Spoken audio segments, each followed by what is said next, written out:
하나님 말씀 누가복음 8장 26절에서 39절입니다. 제 성경으로 신약 성경 104쪽입니다.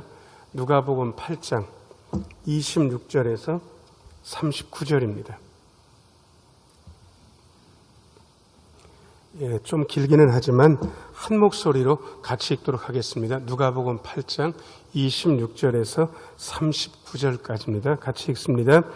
그들이 갈릴리 맞은편 거라사인의 땅에 이르러 예수께서 육지에 내리심에 그 도시 사람으로서 귀신 들린 자 하나가 예수를 만나니 그 사람은 오래 옷을 입지 아니하며 집에 거하지도 아니하고 무덤 사이에 거하는 자라. 예수를 보고 부르짖으며 그 앞에 엎드려 큰 소리로 불러 이르되 지극히 높으신 하나님의 아들 예수여, 당신이 나와 무슨 상관이 있나이까? 당신께 구하오니 나를 괴롭게 하지 마옵소서 하니, 이는 예수께서 이미 더러운 귀신을 명하사 그 사람에게서 나오라 하셨음이라.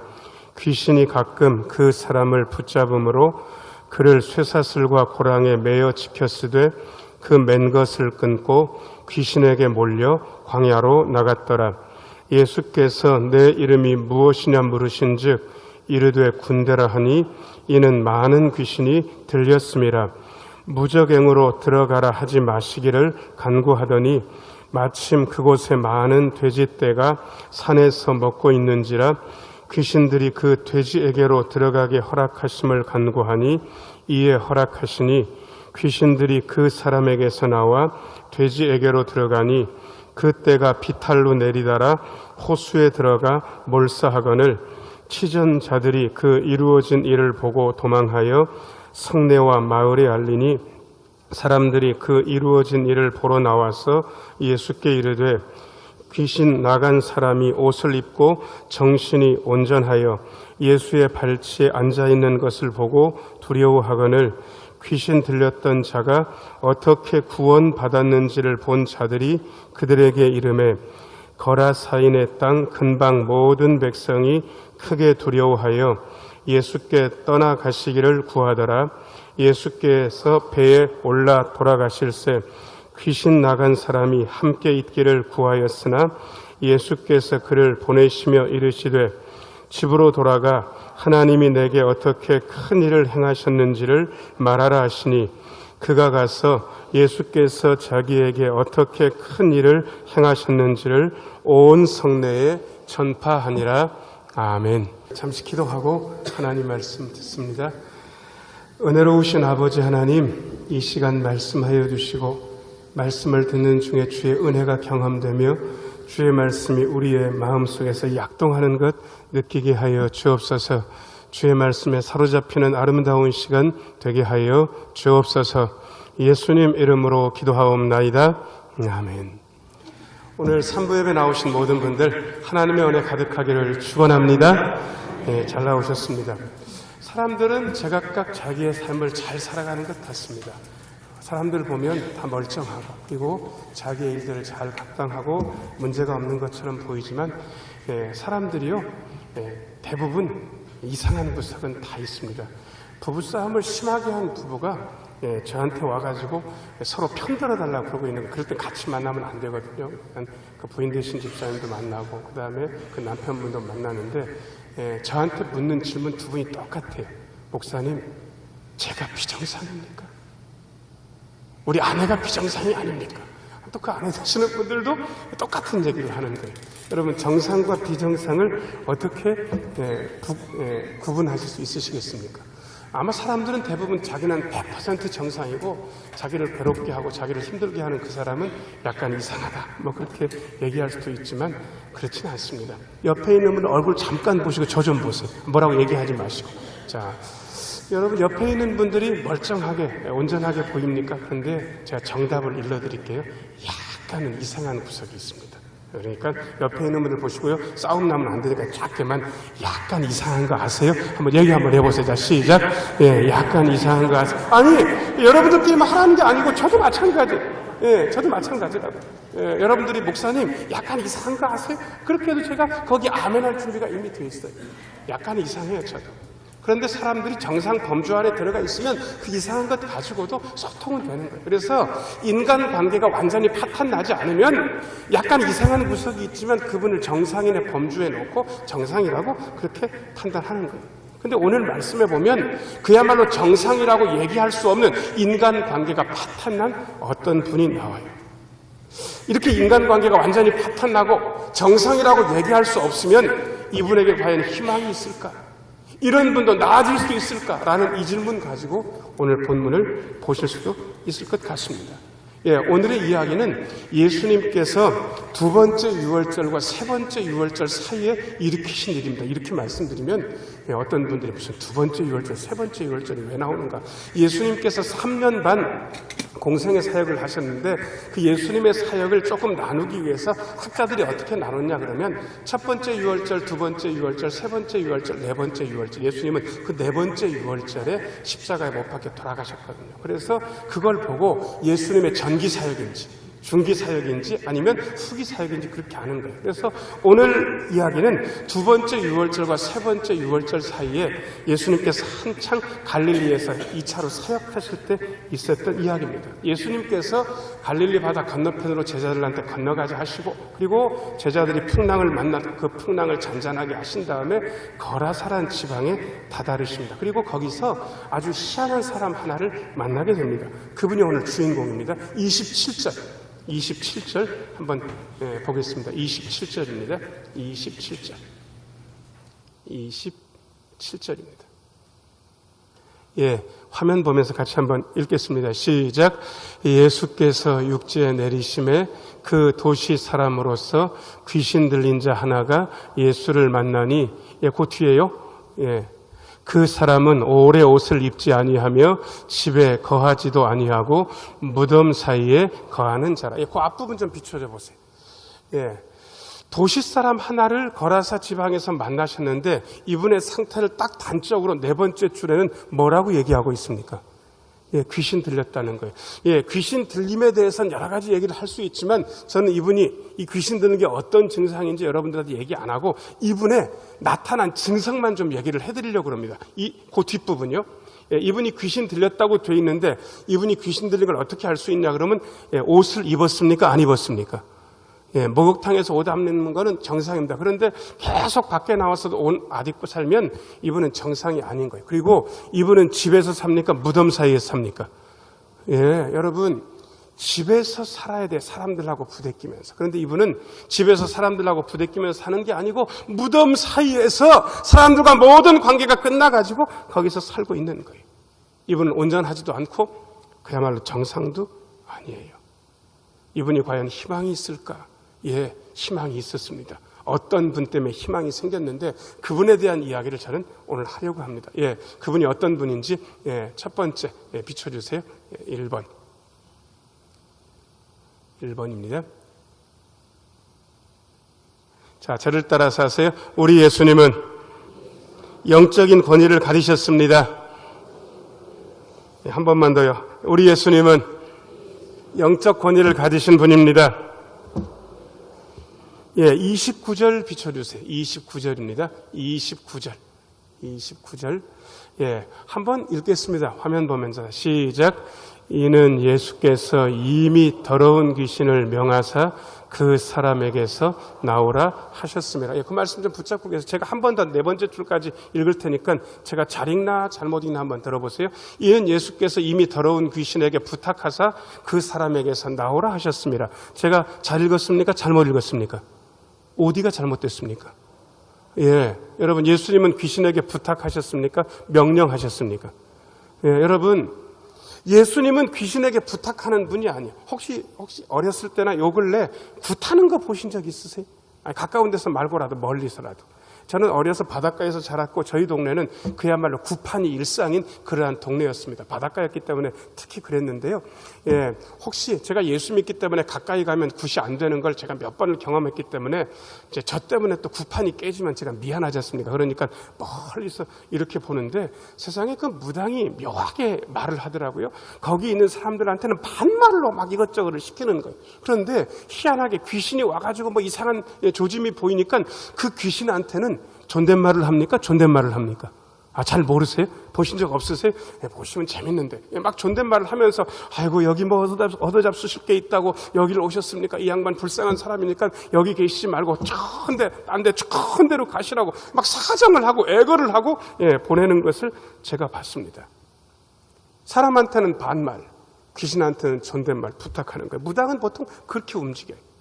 근데 예수님은 귀신에게 명령하시는 분입니다. 특별한 분.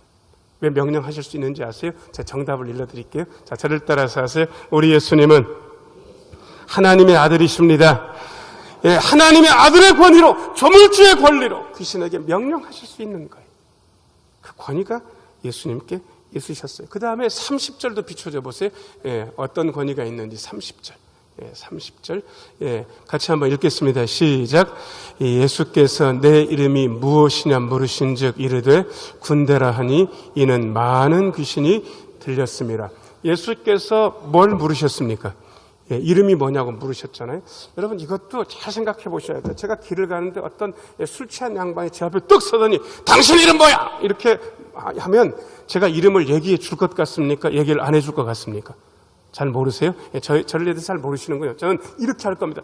나한테 이름을 묻는 당신은 누구냐고. 당신 이름 되면 나도 내 이름 가르쳐 줄 거라고. 이렇게 보통은 저는 할 거예요. 제가 다 연습을 했어요. 누가 딱 술 취해가지고 당신 이름 뭐야? 그러면 정승호인데 이렇게 얘기 안 하고 나한테 이름을 묻는 당신은 이름 먼저 밝히라고 그러면 내가 이름 얘기해 줄 거라고. 근데 이 귀신이 예수님께서 이름을 부르니까 내 이름을 묻는 당신은 누구냐고 이렇게 물었습니까? 그냥 고이 이름을 얘기해 줍니까? 고이 이름을 얘기해 주는 거예요. 예수님의 권위가 있는 거예요. 여러분, 예수님의 권위가 기가 막혀요. 그 다음에 31절 읽어보겠습니다. 31절. 같이 한번 읽겠습니다. 시작. 무저갱으로 들어가라 하지 마시기를 간구하더니. 어디로 들어가라 하지 마시기를? 무저갱. 무저갱이 밑이 없는 불, 밑이 없는 갱도 뭐 이런 뜻인데 여기에 대해서 어렵게 얘기하는 분들이 많은데 그냥 우리는 쉽게 이야기하자고요. 지옥이라고 하시자고요. 귀신을 지옥에 들어가라 하실 수 있는 권위가 누구에게 있는가? 예수님께 있는 거예요. 이 예수님의 권위를 인정하는 분들은 세상에서 쫄지 않고 살 수 있어요. 여러분, 예수님의 권위, 지옥에 넣으실 수 있는 이 권위. 여러분, 이 영적 권위를 가지신 예수님이 요새 어디 계신지는 아세요? 아니, 이렇게 물으면 되게 세속적입니까? 이렇게 영적 권위를 가지신 예수님이 요즘 어디 계시냐고. 제가 정답을 일러드릴 테니까 여러분 잊어버리시면 안 돼요. 자, 저를 따라서 하세요. 영적 권위를 가지신 예수님이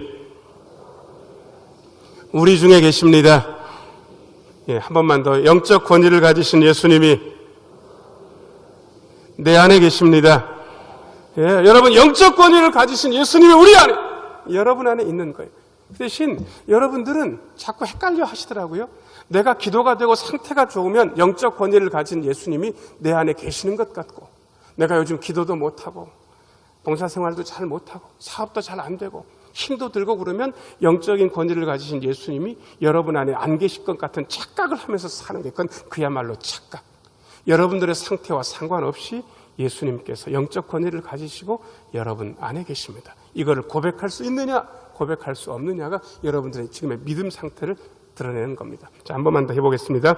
영적 권위를 가지신 예수님이 우리 안에 계십니다. 그 권위를 가지신 예수님 모시고 승리하시기를 축원합니다. 그 다음에 이런 권위를 가지신 예수님 두 번째는 있습니다. 두 번째 비춰줘 보세요. 두 번째. 자, 저를 따라서 하세요. 우리 예수님은 한 영혼을 사랑하십니다. 여러분, 이 32절, 33절 읽겠습니다. 32절, 33절 같이 한번 읽겠습니다. 시작. 마침 그곳에 많은 돼지떼가 산에서 먹고 있는지라 귀신들이 그 돼지에게로 들어가게 허락하심을 간구하니 이에 허락하시니 33절이요. 귀신들이 그 사람에게서 나와 돼지에게로 들어가니 그때가 비탈로 내리다라 호수에 들어가 몰사하거늘. 일단 32절 좀 비춰줘 보세요. 귀신들이 예수님 앞에 붙잡혀가지고 완전히 쪼른 게 여러분 32절에 보이십니까? 귀신이 예수님 앞에서 도망이라도 제대로 가고 있습니까? 옴쭉달싹 못하고 있습니까? 꼼짝도 못하고 있는 거예요. 이거는 귀신이 예수님한테 쪼른 걸 보여주는 거예요. 여러분, 사람이 설 무서우면 도망갈 생각이 나요. 그런데 너무 무서우면 그야말로 얼어붙는 거 아세요? 제가 사법시험 준비할 때 화야산 자락에 있는 고시원, 강남금식기도 옆에 있는 산이 화야산인데 거기서 고시 공부를 몇 달씩 한 2년을 했습니다. 자, 그런데 저는 그 땅에 고시원에서 공부한 학생인데 그 주인집 딸이 그날 전날 밤에 집에 온 걸 몰랐어요. 저는 그냥 새벽에 일찍 일어나는 습관이 있으니까 일찍 일어나서 화장실부터 갔다 와서 공부하려고 화장실로 가는데 새벽이니까 어둡잖아요. 그런데 세상에 화장실 저쪽에서 머리를 이렇게 풀어헤친 여자가 위에 흰 옷을 입고 제 쪽으로 쓱 하고 오는 거예요. 또 천천히. 너무 놀래가지고 제가 무슨 생각을 했겠습니까? 사람이다, 귀신이다. 귀신이다. 왜? 머리를 풀어헤치고 흰 옷 입고 이렇게 오고 있으니까 너무 쫄아가지고 제가 도망을 못 가겠는 거예요. 입만 벌리고 그냥 소리도 못 지르고 이러고 있는데 세상에 저쪽으로 이렇게 오더니 제 간을 빼먹은 게 아니고 저를 싹 지나서 주인집으로 들어가는 거예요. 귀신입니까? 사람입니까? 주인집 간호사 아가씨가 전날 온 건데 제가 그걸 모르고 너무 쫄은 거예요. 너무 무서워서 사람인 건 알았는데 진정이 안 돼서 방에 들어가서 이불 뒤집어쓰고 이렇게 하다가 그냥 또 잠들어서 그날 정상적으로 일어났는데 여러분, 너무 쫄으니까 꼼짝을 못 하는 거예요. 예수님 앞에서 이 귀신이 쫄아가지고 꼼짝을 못하는 거예요. 어떻게 할 수가 없어요. 그래서 기껏 부탁한다는 게 돼지에게 들어가게 해달라고 허락을 예수님께 구하는 거예요. 그래서 돼지한테 들어가는데 귀신이 돼지한테 들어가니까 돼지가 발광을 하면서 산비탈이 하는데 산비탈로 내리달아가지고 갈릴리 호수에 다 빠져서 죽은 거예요. 오늘 복음서에는 나와 있지 않는데 다른 복음서에는 거의 2,000마리라고 돼 있단 말이에요. 여러분, 예수님께서 돼지 죽을 거 아시고 그 2,000마리를 바다에 몰살시키시면서도 그 한 분을 구원하고 싶으셨던 거예요. 돼지 한 마리가 얼마인지는 아시는지 모르겠습니다. 제가 인터넷에 뒤져보니까 돼지는 100kg를 넘으면 맛이 없대. 그래가지고 100kg가 되기 전에 도축을 하는데 어느 정도가 맛있냐 그러면 평균적으로 90kg 이하가 맛있대. 그래서 평균을 재보니까 86kg에서 왔다 갔다 할 때 도축을 한다는 거예요. 보통 도축을 하게 되면 가격이 계속 변동은 하지만 그 한 마리 가격이 얼마냐 그러면 얼마 같으세요? 그냥 제가 일러드릴게요. 여러분 고민하지 않게. 한 마리가 42만 원에서 40만 원 정도 요즘 나간다는 거예요. 한 마리가. 자, 그러면 한 마리에 40만 원이라고 치고 2,000마리를 곱하면 계산이 어떻게 되는 겁니까? 계산 잘 안 되죠. 너무 공이 많아가지고 제가 일러드릴게요. 그냥 8억이에요. 8억. 그 돼지를 키우는 주인이 8억의 손실을 입게 하시면서도 예수님께서 그 사람 한 사람 구하고 싶으셨다. 세상 사람들은 8억 손내보면 사람이 죽어도 별로 신경 안 쓸 수도 있을 것 같습니다.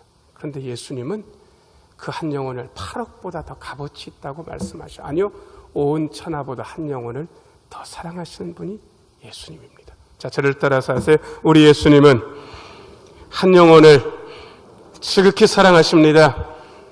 예수님의 마음이 천하보다 한 영혼을, 아니 8억 원보다 한 영혼을 더 사랑하신다 그러면 예수님의 마음을 품고 사는 우리는 어때야 될 것 같습니까? 어떤 값비싼 대가를 치르더라도 한 영혼을 살릴 수 있다면 그 한 영혼에 대한 사랑을 간직하고 있는 공동체가 예수님의 공동체, 우리 신흥교회라야 되는 것 아니겠습니까? 저는 교회에서 목회하면서 한 사람을 귀하게 여기는 우리 교우들의 마음을 많이 확인했습니다. 구역장 인도자님이 저한테 기도 부탁하면서 우시더라고요. 목사님, 그분이 교회를 안 나와요. 울어요. 자기 가슴 아픈 걸 저한테 내비치면서 그 인간 안 나와도 속 편타. 이게 아니고 한 사람을 사랑하는 그 마음을 제가 읽었습니다. 그리고 우리 교회에 여전히 희망이 있다는 사실을 제가 알았습니다. 한 영혼을 귀하게 여기는 마음이 있는 공동체가 교회 공동체. 그런 예수님을 우리는 모시고 있습니다. 자, 옆에 있는 분 얼굴 보세요. 귀한 분인지 천한 분인지 입으로 얘기해 줘야 합니다. 귀한 분이 제 곁에 계시니 정말 기쁩니다. 빨리 얘기 한번 하세요. 귀한 분이 제 곁에 계시니 정말 기쁩니다. 귀하게 얘기해 주세요. 귀하다고 말해 주세요. 귀하게 여겨 주세요. 한 영혼을 사랑하는 예수님의 마음. 그렇게 사랑하시기에 우리는 그 예수님의 마음을 품고 사는 겁니다. 돼지는 죽었지만 2,000마리가 그분은 살았습니다. 그리고 그 다음에 역사가 아주 귀합니다. 예, 세 번째 좀 비춰줘 보세요. 세 번째. 자, 저를 따라서 하세요. 우리 예수님은 사람을 온전하게 하십니다. 예, 35절 한번 보겠습니다. 35절. 예, 같이 읽겠습니다. 시작. 사람들이 그 이루어진 일을 보러 나와서 예수께 이르러 귀신 나간 사람이 옷을 입고 정신이 온전하여 예수의 발치에 앉아있는 것을 보고 두려워하거늘. 예, 35절 붙잡고 계세요. 자, 귀신 나간 그 사람이 예수님께 이르러서 예, 이제는 옷을 벗고 있습니까? 옷을 입고 있습니까? 옷을 입고 있어요. 그전과 달라진 거예요. 벌써 모습이 달라요. 그 다음에 다섯 번째 줄 보니까 어디가 온전해졌습니까? 예, 정신이 온전해진 거예요. 이제는 정신이 온전하다는 말은 말이 통하는 거예요. 말을 알아먹기도 하고 듣기도 하고 말하기도 하는 거예요. 정신이 온전치 않으면 소통이 안 되는데 이분이 예수님까지 되어 소통이 되고 있는 거예요. 그리고 진짜 중요한 것, 정신이 온전해서 어디에 앉아 있습니까? 예수님의 어디에요? 발치에 앉아 있는 거예요. 저는 거의 이분이 자기 문제 때문에 골몰해서 반쯤은 미쳤어요. 횡설수설하는 것도 봤습니다. 그런데 이분이 교회 나왔어요. 늘 와서 기도하는 곳에 앉아서 훌쩍훌쩍 울기 시작하는 것을 제가 봤습니다. 여러분, 가장 힘들고 괴로운 순간에 어디에 앉아 있는지가 그 사람이 어떤 분인지를 결정질 수 있습니다. 이분은 지금 정신이 온전해서 어디에 앉아 있다고요? 예수님의 발치에 앉아 있는 거예요. 여러분들 지금 3부 예배 드리시면서 사랑성전 안에 있다고 여러분들도 알고 계시고 저도 알고 있습니다. 그런데 저는 희한하게 여러분들이 앉아 있는 곳이 꼭 사랑성전 아니라고만 보이진 않고 예수님의 발치라는 생각이 드는 건 저희 착각입니까? 아닌 것 같습니다. 자, 저를 따라서 하세요. 우리는 예수님의 발치에 앉아 있습니다. 예, 그분의 은혜를 구하면서 별 얘기 안 해도 그분을 바라보고 있는 거예요. 우리의 시선이 예수님을 향해서 별 얘기 안 하고 있지만 예수님의 발치에 앉아서 은혜를 구하고 있습니다. 여러분, 신앙은 어렵지 않습니다. 언제나 예수님의 발치에 앉아있는 이 마음 상태를 유지하고 있는 것, 이게 믿음입니다. 자, 저를 따라서 하세요. 언제나 어렵거나 기쁘거나 예수님의 발치에 앉아있게 하소서. 예, 그 앉아있는 걸 보고 동네 사람들은 무서워했습니다. 그런데 이분이 예수님께 요청하는 게 있었습니다. 38절 같이 한번 읽겠습니다. 시작. 귀신 나간 사람이 함께 있기를 구하였으나 예수께서 그를 보내시며 이르시되. 예, 말씀 좀 붙잡고 계세요. 보통 사람들이 큰 은혜를 받으면 어떤 생각을 하냐 그러면 예수님을 따르고 싶다라는 생각을 하게 마련입니다. 그래서 저는 큰 은혜를 받은 분들이 서원해서 목사도 되고 전사도 되고 관리집사님도 되고 그리고 선교사도 되는 걸 옆에서 많이 보아왔습니다. 예, 나쁘지 않습니다. 그렇게 해서 서원하고 주님의 전임 사역자로 부르심 받고 힘있게 사역하는 분들이 많은 것도 현실입니다. 그런데 어떤 분은 예수님의 전임 사역자, 예수님의 제자, 사도, 사역자로 사는 것이 아니라 자신의 삶의 자리로 돌아가야 되는 분도 계십니다. 여러분 어느 쪽이십니까?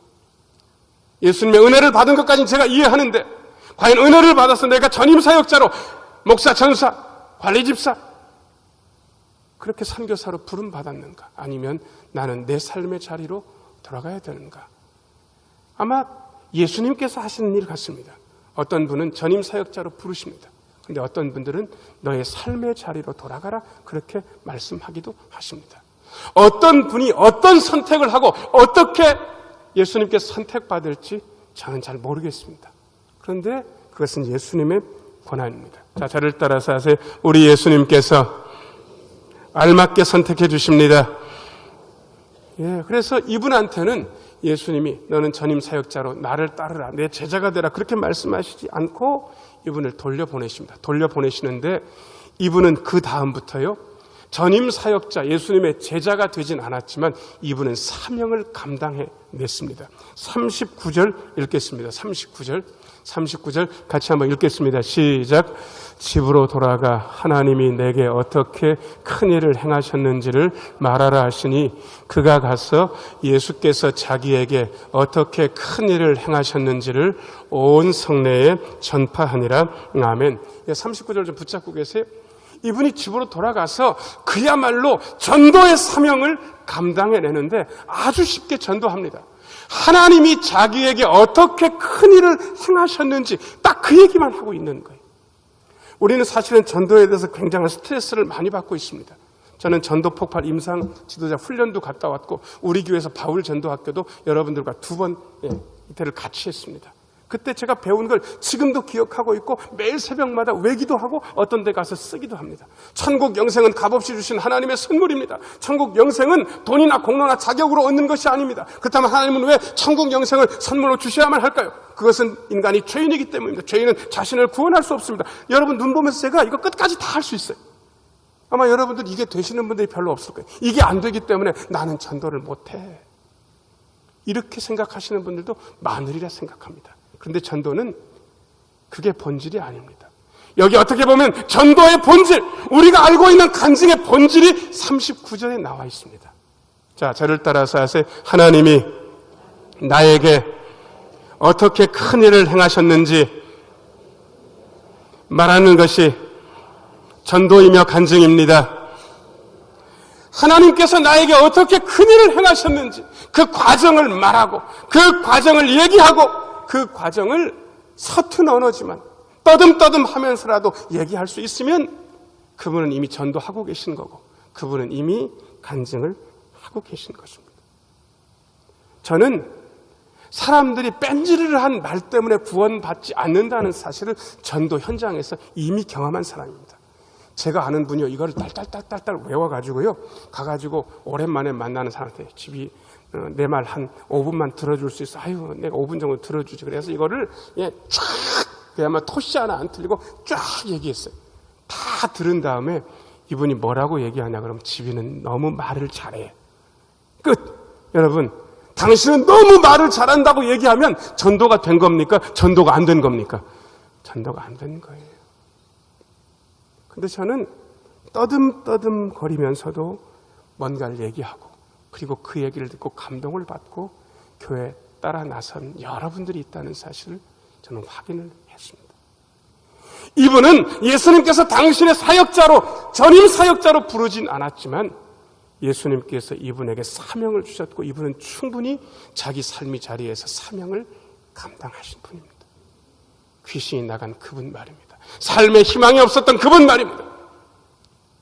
이제 사명을 감당하는 귀한 분이 됐죠. 자, 저를 따라서 하세요. 예수님께서 사람을 온전하게 하시고 사명을 감당하게 하십니다. 예, 영적 권위를 가지신 예수님, 한 영혼을 지극히 사랑하시는 예수님, 한 사람을 온전하게 하시고 사명 감당하게 하시는 그 예수님이 요새 어디 계신지는 알고 계십니까? 요즘 어디 계시냐고요, 이 예수님이. 여러분, 여기까지 들으셔야 제대로 들으신 겁니다. 저는 그 예수님이 어디 계신 걸 알고 있습니다. 자, 저를 따라서 하세요. 이 예수님이 우리 중에 계십니다. 예수님이 내 안에 계십니다. 예, 영적인 권위를 가지신 예수님, 한 영혼을 지극히 사랑하시는 예수님, 사람을 온전하게 하시고 사명을 감당하게 하시는 예수님께서 제 안에, 여러분 안에, 우리 중에 계시면서 이 아름다운 일들을 여전히 행하고 싶어 하십니다. 예수님 마음에 품고 예수님의 권위로 예수님의 마음으로 사명을 감당하시는 저와 여러분들이 되기를 예수님의 이름으로 축원합니다. 기도하겠습니다.